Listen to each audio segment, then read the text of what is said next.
जैसे भगवान का आदेश आ गया हो। और तपस्या से उनकी आंखें खुली और सोचा, हृदय में ऐसी आवाज आई कि चलो कहां? राजा परीक्षित के पास। ये भगवान का आदेश है। आज राजा परीक्षित सभा के अंदर बैठे हुए, ऋषियों की जो सभा है, जहां मुक्ति का उपाय ढूंढ रहे हैं। कौन? राजा परीक्षित महाराज। सब ऋषि एक दूसरे के मुंह पे देख रहे हैं, लेकिन किसी ने भी निवारण नहीं किया। समाधि टूटी सुखदेव जी की और चल पड़े। दिगंबर लंगोट पहन रखी है, लंबी लंबी भुजाएं हैं, मुख पर तेज है, चमक है।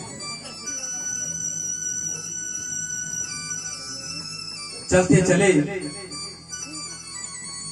और गांव से, नगरों से गुजरते चल रहे हैं। तो लोगों ने सोचा कि सुखदेव जी के साथ क्या होंगी? शिष्यों की टोली होगी, लेकिन कोई नहीं, अकेले, एकांत। चलते चलते जा रहे हैं। सब कह रहे कि नंगा बाबा, नंगा बाबा, नंगा बाबा आ रहा है। आहा। तत्रा भवद भगवान व्यासपुत्रो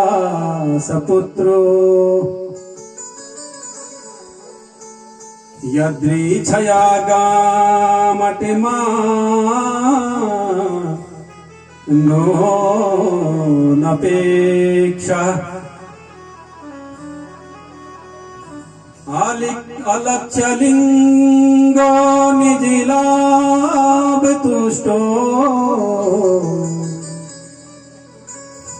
धृतास बाले अवधूत वेशः। कैसा वेश है? अवधूत जैसा वेश है। सुखदेव जी जब आए, 4 आंगुल की लंगोट पहन रखी है। और जैसे ही राजा परीक्षित सभा में आए, सब जितने भी संत खड़े हो गए, इशारा कर रहे हैं किसको? परीक्षित को, कि जो तुम्हारा कल्याण करेंगे ना, आगे प्रणाम करो। आहा। लौट गए राजा परीक्षित सुखदेव मुनि के चरणों में और प्रार्थना की कि आज मेरा सौभाग्य है कि ऐसे मुनि के मुझे दर्शन हो गए। येषां संस्मरणात् पुंसां सद्या शुद्धयन्ति विग्रहा किं पुनर्दर्शनं स्पर्श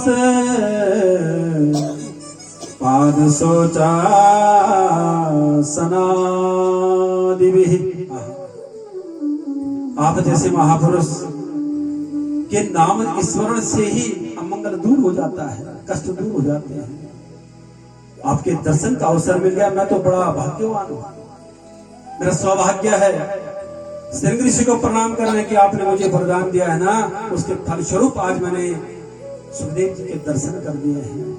नैष्ठिक ब्रह्मचारी सुखदेव जी। आहा। संत कहते हैं कि ज्यादा मत बोलो, क्योंकि जो बड़े संत होते हैं ना, ज्ञानी पुरुष, उनकी वो ज्यादा सेवा भी नहीं चाहते और ज्यादा प्रशंसा भी नहीं चाहते। ज्यादा प्रशंसा करोगे तो चले जाते। इसलिए कहा जल्दी बोलो, समय बर्बाद मत करो। राजा परीक्षित दोनों हाथ जोड़ के, अतः पृच्छामि संसिद्धिं योगिनां परमं गुरुं पुरुषस्येह यत् कार्यं निर्यमाणाश सर्वथा। हे प्रभु, जल्दी मरने का जो व्यक्ति जो जल्दी मर रहा हो, उसके मुक्ति का उपाय क्या है? मोक्ष का उपाय क्या है? मुझे बता दीजिए। राजन ऐसा प्रश्न भी कर सकते थे कि मेरी मुक्ति को टाल दीजिए, मेरी मृत्यु को, लेकिन नहीं। सुखदेव जी गदगद हो गए, कहते हैं कि तुमने अपने बारे में नहीं, समाज के कल्याण के बारे में तुमने ये पूछा है। ये राजन, वास्तव में तुम श्रोता हो, तुम भक्त हो। तुमने अपनी देह बचाने के लिए कोई भी प्रश्न नहीं किया। ये प्रश्न किया किसके लिए? समाज के कल्याण के लिए। आहा, देखो राजन, जब सतयुग था ना, सतयुग में 1-1 लाख वर्ष तक मनुष्य जीवित रहता था। जब त्रेता आया, 1 जीरो हट गया, तब 10,000 वर्ष रहता था। द्वापर आया, 1 जीरो और हट गया, तब 1000 वर्ष जीवित रहता था। और अब कलयुग आ गया है, अब 1 जीरो और हट गया, कितना रह गया? 100। लेकिन 100 वर्ष भी बहुत है। 100 वर्ष अब इस तरीके से, जिस तरीके से कलयुग चल रहा है ना, 100 वर्ष जीना बड़ा तप है, हर क्षीण हो गई है। ये राजन, हम जीवन में करते क्या है? 100 वर्ष अगर इस कलयुग में मिल जाए, 25 वर्ष हमारा बाल और यौवन अवस्था में गुजर जाता है। 100 में से 50 सोने का लगा लो, 50 से लगा लो, फिर गृहस्थ में चले जाते हैं। तथापि आपने जो पूछा है ना कि मुक्ति का उपाय क्या है, तो हे राजन, तस्मात् भारत सर्वात्मा भगवान ईश्वरो हरि श्रोतव्य कीर्तिव्यश्च स्मर्तव्य सदा भयम्। हे राजन, जल्दी मरने वाले को हे परीक्षित एक ही काम करना चाहिए। क्या काम करना चाहिए? श्वास श्वास पर कृष्ण भजे, वृथा श्वास जान खोए, और ना जाने यह श्वास की आवन आवन होए। आहा, सुंदर बात। श्वास श्वास में जो श्वास चल रहा है ना, इसमें भगवान का कृष्ण जप करोगे, भगवान का स्मरण करोगे, क्योंकि ना जाने ये श्वास, अच्छा गौर करो ना, अगर ये श्वास एक बार बाहर निकल गई और ये वापस नहीं गई तो उसका नाम क्या है? मृत्यु। यही श्वास तो है ना जिसको हम बार बार ले रहे हैं, छोड़ रहे हैं, तो समझो यही भगवान है। अगर ये ना रहे तो हम क्या, 84 लाख प्राणियां सब क्या हो जाएंगे? धराशायी, निर्जीव हो जाएंगे। ये हवा ही तो है ना जो हमें सांस दे रही है। जना ऑक्सीजन बोलो, हॉस्पिटल में जाएला तो बड़ी कीमत लगा के मिल गई, लेकिन भगवान को देखो ना, हर प्राणी के वास में सांस के माध्यम से जीवित रखते हैं प्राणी को। यही तो भगवान है ना। कई कहते हैं कि आपने भगवान देखा है क्या?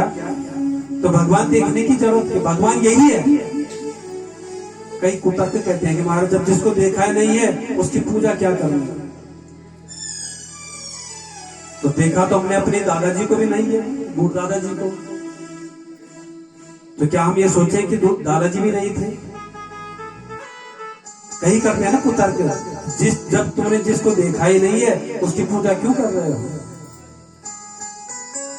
लेकिन कईयों ने तो अपने पिताजी को भी नहीं देखा है। जब माँ के घर में गर्भदान हो गया था तो कारण उस पिताजी की मृत्यु हो जाती है। जब बच्चा पैदा होता है तो पिताजी का मुख नहीं देखता, और कई बच्चों ने तो माँ का मुख भी नहीं देखा है। प्रसव काल में कई माताएं वैकुंठवासी हो जाती हैं अपने पुत्र को छोड़कर। क्या उन पुत्रों ने अपनी माँ को देखा है? लेकिन ऐसा तो नहीं कह सकते कि इस बच्चे की माँ नहीं है। इसलिए ईश्वर है। अग्नि ईश्वर है, जल ईश्वर है, पृथ्वी ईश्वर है। ये राजन, ये वायु है ना, आवन जावन अगर ना हो तो फिर मृत्यु हो जाएगी। और राजन देखो, अपनी इंद्रियों को बस में कर दो, अपने आप फिर मुक्ति का उपाय मिलना शुरू हो जाता है। राजन कहते हैं देखो प्रभु, आप कहोगे कि फूल चढ़ाओ, मैंने फूल चढ़ा दिया। आप कहोगे धन चढ़ाओ, मैंने धन चढ़ा दिया। आप कहोगे वस्त्र चढ़ाओ, मैंने वस्त्र चढ़ा दिया।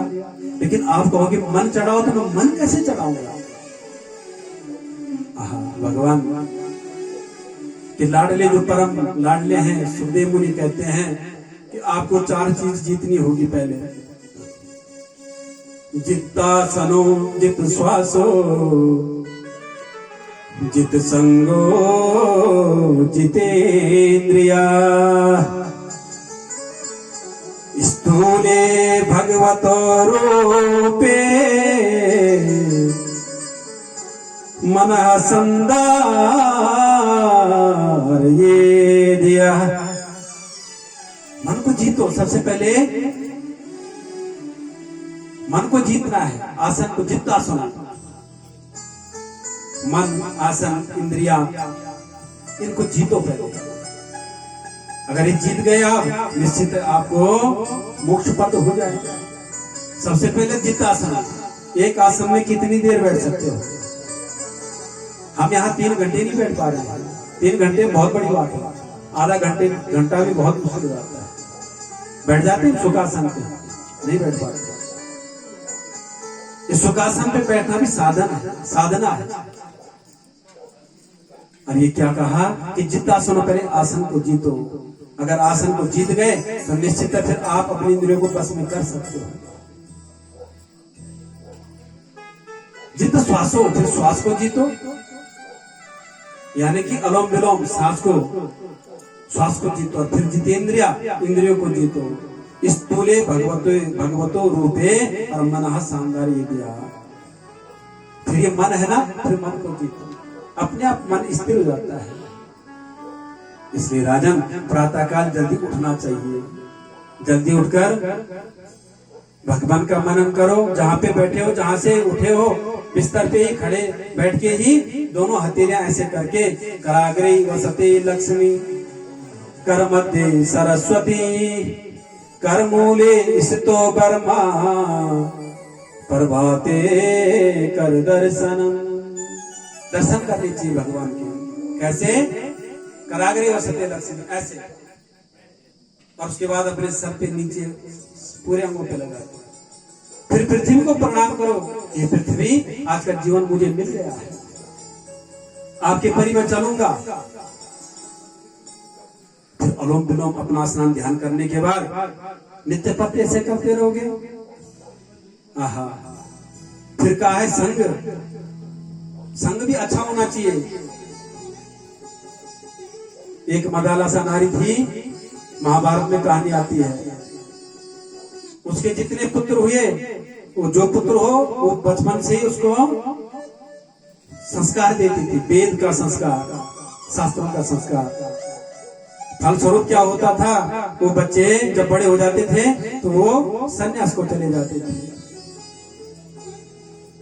राजन कहते ही मदारसा, एक पुत्र रहने थे जो राजपाट करेगा। कहते कि ठीक है, मैं इसको नहीं बोलूंगी, लेकिन इसके गले में एक ताबीज टांग दूंगी। अलग का नाम का पुत्र हुआ। मदालसा वहां से निकल गई, एक ताबीज टांग के उसके गले में, और कहा पुत्र जब दुखी होगे इस ताबीज के अंदर जो है उसको पढ़ लेना। अलग के एक दिन बड़ा दुखी हुआ, व्यतीत हुआ। उसने देखा, वो ताबीज खोला, उसमें क्या लिखा था? संग सर्वात्मना त्याजः सचेत युक्तम न शक्यते, ससद्भिः सह कर्तव्यः सतां संगो हि भेषजम्, कामः सर्व आत्माना हेयो हातुं चेचक्यते न सा, मुमुक्षां प्रत्यतत्कार्यं सेवं तस्यापि भेषजम्।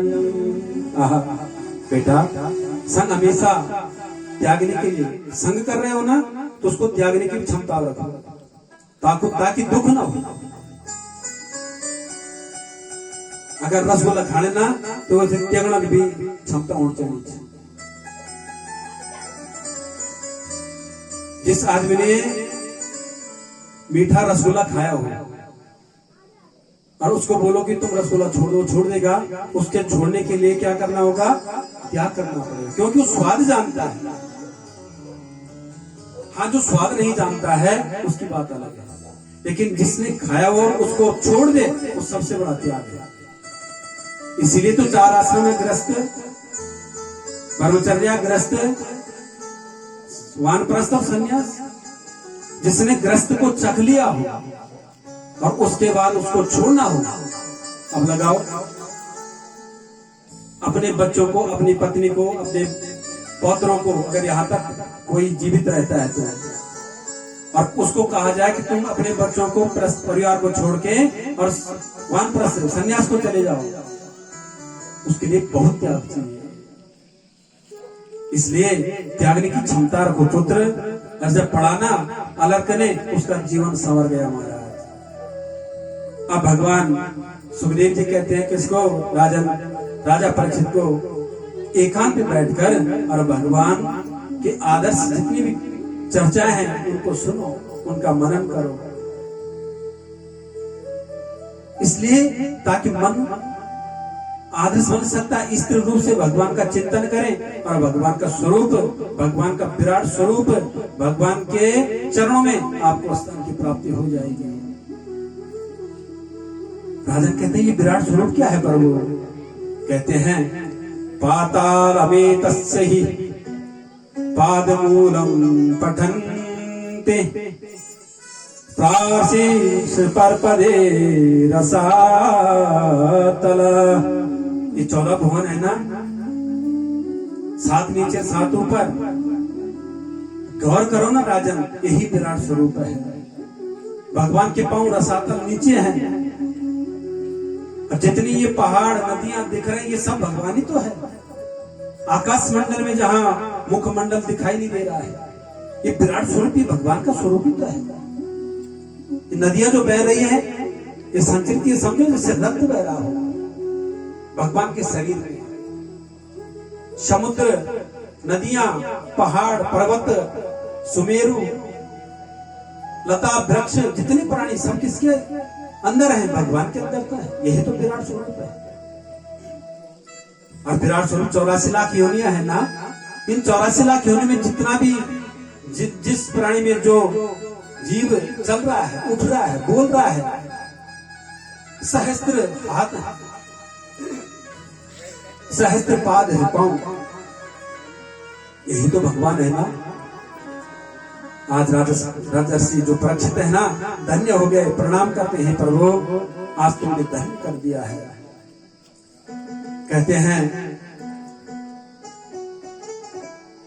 सुखदेव जी कहते हैं राजन, परमात्मा का चिंतन करना, उनका दिव्य स्तवन करना ही भक्ति है। और जब ऐसा करोगे तो भगवान का द्वार तुम्हें अपने आप मिल जाएगा। राजन कहते हैं प्रभु, ये भगवान, मैं एक प्रश्न और करना चाहता हूँ। कहते हैं बोलो। भगवान सारी सृष्टि को बनाते हैं ना, परमात्मा को बनाते हैं, लेकिन कैसे बनाते हैं? ये उपदेश मुझे सुनाइए। भागवत का धर्म का है ना आपने, ये धर्म क्या है? इस भागवत का उपदेश सबसे पहले किसने किया, किसको किया? आज सुखदेव मुनि कहते हैं ये राजन, एक बार क्या हुआ कि ये जो नारायण है ना, जो श्री हरि हैं, इनको बहुत होने की आकांक्षा हो गई कि मैं बहुत हो जाऊंगा। आपो नरा प्रोक्ता आपो वे नरसूनवः अयनम तस्यता पूर्वं तेन नारायण स्मृतः। आपो नरा, अपने आप को बढ़ाना चाहते हैं। एक बार परब्रह्मा के मन में विचार आया और उन्होंने एक से अनेक होने के लिए विचार किया। और जब विचार किया ना महाराज, तो नार नार कहते हैं जल को। नार किसको कहते हैं? प्रायवाचिक जल का नार, यानी जल बहुत बड़ा सागर। और उस सागर में अयन किया। अयन माने जहां रहते हैं। किसने? श्री हरि ने। इसलिए उनका नाम नारायण भी है। नारधन अयन, नारायण। अब नारायण जब वहां वास कर रहे हैं, स्वर्ण स्वरूप एक अंडज जब उन्होंने विकार से किया, तो वो कई दिव्य वर्ष, हजारों वर्षों तक घूमता रहा जल के अंदर। जब अंडज फटा, तो वही जल में कौन? भगवान नारायण शेष सैया है और उस पर विराजित है। भगवान ने परमात्मा का जो साकार स्वरूप है और जो अंडज था ना, वो 24 तत्वों का था। बाहर निकली, रचना की, दिव्य वर्षों तथा हजारों दिव्य वर्षों तक अंडज घूमने के बाद जब फटा, तो उसमें से वही जो शयन शेष सैया पे और भगवान नारायण है।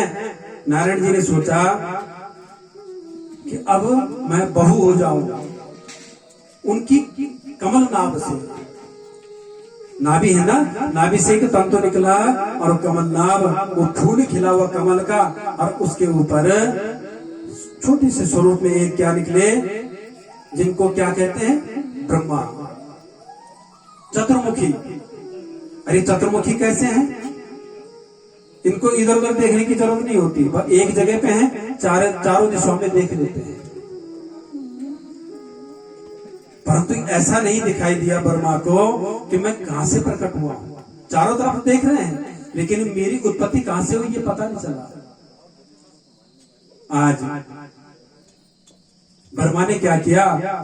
वो कमल नाभ है जो तंतु, उसमें अंदर चले गए। कई वर्षों तक अंदर बाहर कर रहे हैं, लेकिन ना अपने तंतु का पता नहीं चलता, आदि का अंत का पता नहीं चलता। स्पृशेषु यत्षोडशम् एकविशम् निष्कञ्चाननम् निर्पय्यधनम् विदुः। अब उनको क्या लगा? कुछ आवाज आ रही है। जब काफी वर्षों तक घूमते गए, तो उन्हें दो शब्द सुनाई दिए महाराज। क्या? ता और पा। व्यंजन संख्या है जो हमारी, उसमें 16वां ता और 21वां पा। जब जुड़ा क्या बना? तप। समझ गए ब्रह्मा कि तपस्या करने के लिए आदेश है। कई वर्षों तक तपस्या की महाराज, जैसे तपस्या की, और भगवान श्री नारायण श्री हरि प्रकट हो गए ब्रह्मा जी के सामने। बोलिए श्री नारायण भगवान की। हाथ पकड़ दिया ब्रह्मा का, बोलो हे ब्रह्मा। जब ब्रह्मा ने देखा कि ये कौन है, भगवान ने कहा मैं ही हूं जिसने तुम्हें उत्पन्न किया है। लेकिन हे ब्रह्मा, मैं तुम्हें आज्ञा देता हूं कि तुम प्रजा को फैलाओ, संसार को बढ़ाओ। ब्रह्मा जी को जब बोल दिया, ब्रह्मा जी को कहा कि तुम विधाता हो, तुम मालिक हो यहाँ के। ब्रह्मा कहते तुम मुझे मालिक बना रहे हो, विधाता बना रहे हो, कहीं अहंकार आ जाए तो? कहते कि नहीं, तुम मालिक हो यहाँ के। 4 श्लोक का उपदेश कर दिया। किसको? ब्रह्मा जी को। भागवत का जो कल सुना था ना आपने, अहम मेवा समय वागरे, इस प्रकार से 4 श्लोक दिए ब्रह्मा जी के कान में। और ब्रह्मा जी ने क्योंकि कहा कि ये 4 श्लोक का आप इससे विस्तृत प्रजा को भी करो, और ये भागवत आपके कान में मैं देता हूं, ये गुरु मंत्र भी समझो। अरे ब्रह्मा, जब सब शून्य हो जाता है तब मैं ही रहता हूं, और जब सब है सब में मैं हूं, और सबसे परे भी मैं हूं, हर जगह मैं हूं। जब प्रलय होने का समय आता है तो प्रलय भी मैं करता हूं, और प्रलय के बाद जो शेष बचता है वो भी मैं हूं, तुम भी मैं हूं। इस प्रकार से कहते हुए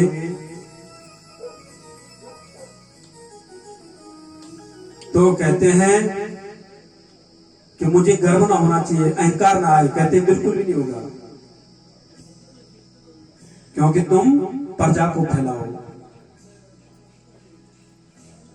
भगवान ने विधाता बना दिया, उपदेश दे दिया कि तुम क्या करो, प्रजा को फैलाओ। वर्मा जी कहते हैं कि ठीक है प्रभु, विधाता जो बन गए। इसी प्रकार से जब उन्होंने, वर्मा जी ने भगवान को प्रणाम किया और भगवान ने आशीर्वाद दे दिया, तो वर्मा जी को 10 भागवत के 10 लक्षणों के बारे में बताया। उसमें क्या क्या है? सर्ग, विसर्ग, स्थान, पोषण, उति, मनोन्तर, ईशानु, कथा, निरोध, मुक्ति, आश्रय। हे राजन, इस प्रकार से भगवान ने अनेक बनने की इच्छा प्रकट की।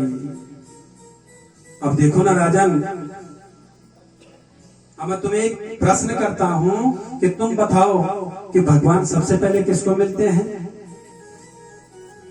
परीक्षित कहते हैं कि हो सकता है जो बहुत बड़े विद्वान हो उनको मिलते हो, या जो कोई संध्या वंदन करते हैं उनको मिलते हो, या जिसके पास ज्यादा धन हो उनको मिलते हो, ये जो ज्यादा पढ़ा लिखा हो उनको मिलते हो। लेकिन सुखदेव जी कहते कि नहीं, ये राजन सुंदर बात कही। व्याधस्य चरणं ध्रुवस्य च वयो विद्या गजेन्द्रस्य का जातिर्विदुरस्य यादव पते रुद्रस्य किं पौरुषम् कुब्जाया किं यत्र रूपादिकम् किं तु सुधाम्नो धनम् भक्त्या तु शक्ति केवलम् परमाया भक्ति प्रियो माधवः। हे राजन, अगर ऐसा होता तो केवट को क्यों भगवान मिलते, जो कि जाड़े के समय में नहाते ही नहीं? अगर ऐसा होता, तुम कहते हो कि वही आयु में जो वृद्ध हो तो ध्रुव को क्यों मिलते? तुम कहते हो कि जिसके पास विद्या है तो फिर गजेंद्र से क्या, गजेंद्र जो हाथी था वो पढ़ा लिखा था क्या, उसको क्यों मिलते? तुम कहते हो कि उच्च जाति में जिसके पास धन भी ज्यादा हो तो जाति विदुर को क्यों मिल गए? तुम कहते हो कि जो सुंदर स्वरूपवान है उसको मिलते हो तो फिर कुब्जा को क्यों मिल गए? तुम कहते हो कि धनवान को मिले तो फिर क्या सुदामा के पास धन था, सुदामा को क्यों मिल गए? इसलिए भक्ति प्रियो माधवा, अधिकम भक्ति प्रिया, जिसका भाव भगवान के प्रति है ना उसको भगवान मिला करते हैं। सोने का सिंहासन लगाने से कुछ नहीं होगा। सुबह से पूजा कर रहे हो, भाव बना हुआ है, और संध्या काल में सब भूल गए तो फिर भगवान की प्राप्ति कैसे होगी?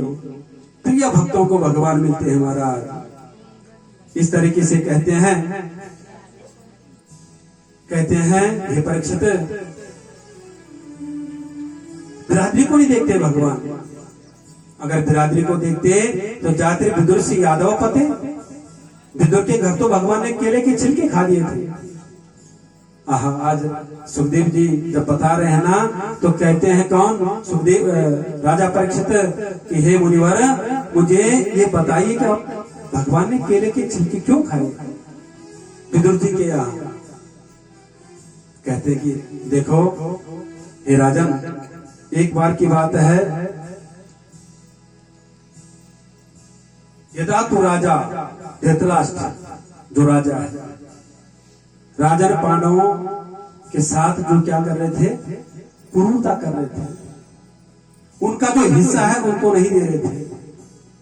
इसलिए आज विदुर जी जो धर्म के ही अवतार हैं, विदुर जी वो धृतराष्ट्र के पास आते हैं, कहते हैं कि हे राजन, मैं मंत्री के नाते नहीं, भाई के नाते नहीं, मैं एक नागरिक के नाते आ रखा हूं अब तुम जो ये काम कर रहे हो ये सही नहीं है। पाप की बेल पर अमृत का फल कभी नहीं हो सकता। ये जो दुर्योधन काम कर रहा है ना राजपाट के लिए, ये तुम ठीक नहीं कर रहे हो। कहते हैं कि राजन अभी मेरी बात मानो और पांडवों को पांडवों का हिस्सा दे दो, क्योंकि जमीन की भूख, धन की भूख ये बहुत, ये इसकी इच्छा कितनी होती है कि इसकी इच्छा को हम कभी भी पूर्ण नहीं कर सकते। तन की भूख सहज अहे, तीन पाव का शेर, मन की भूख अनंत है, निगले मेर सुमेर। तन की भूख जो अगर हमें भूख लगती है ना तो कुछ अन्न से हमारी भूख शांत हो जाती है। एक शेर दो शेर जल से भूख मिट जाती है, लेकिन जो मन की भूख है, मन की इच्छा है, ये कभी नहीं मिटती। कितने पर्वत दे दो, कितने खेत दे दो, कितना धन दे दो, नहीं मिटती। इसलिए समझ जाओ कि राजपाट के चक्कर में ज्यादा मत पड़ो। पांडवों को पांडवों का हिस्सा दे दो। ये तुम्हारे घर में जो दुर्योधन है ना, ये कलंक पैदा हो रखा है। विदुर जी कह रहे हैं, इतना कह ही रहे थे तब तक दुर्योधन का प्रवेश हो गया महल में। कहते हुए विदुर, मैंने ही मंत्री पद तुम्हें दिया है, अब तुम ही मेरे बारे में मेरे पिताजी को भड़का रहे हो, यहाँ पे षड्यंत्र रच रहे हो मेरे प्रति। जबकि काका बोलता है किसको? विदुर जी को। विदुर काका लगते हैं दुर्योधन के, लेकिन अशब्द कह रहा है। विदुर जी कहते हैं हाथ जोड़ के कि हे दुर्योधन, मेरा मंतव्य ये नहीं था कि तुम्हारा दिल घुस जाए, मैं तो ये कह रहा हूं कि पांडवों को पांडवों का हिस्सा मिल जाए, बस झगड़ा टूट जाएगा। लाक्षा ग्रह कि तुम तैयारी कर रहे हो पांडवों को जलाने के लिए, ये काम अच्छा है क्या? इसलिए उनको राजपाट का आधा हिस्सा दे दो। लेकिन नहीं,